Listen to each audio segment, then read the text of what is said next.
Question: what is the function of the primary and backup servers when configuring an authentication source in ClearPass? Option A. The primary server and backup servers can be configured for round-robin. Option B. The primary server can be from one Active Directory domain, the backup server can be from another. Option C. The primary server is always authenticated first, then the backup is used if authentication fails. Option D.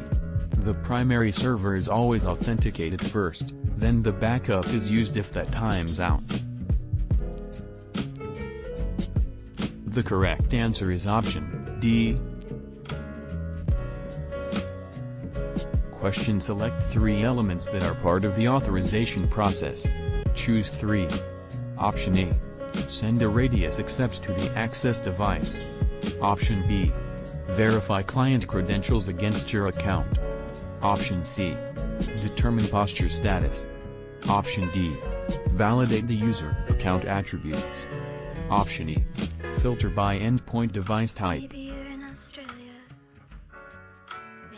The correct answer is option ABD.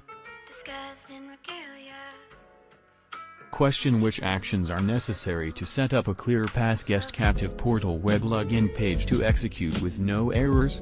Choose 3. Option A.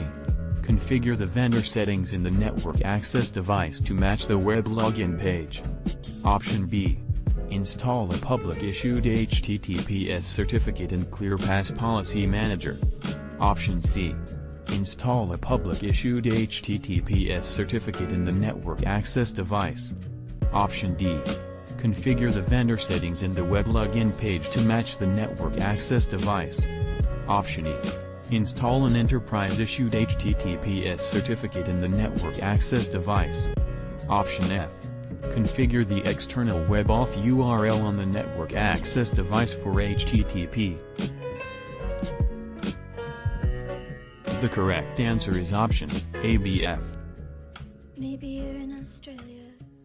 Question: your boss suggests that you configure a guest self-registration page in ClearPass for the conference event's SSID.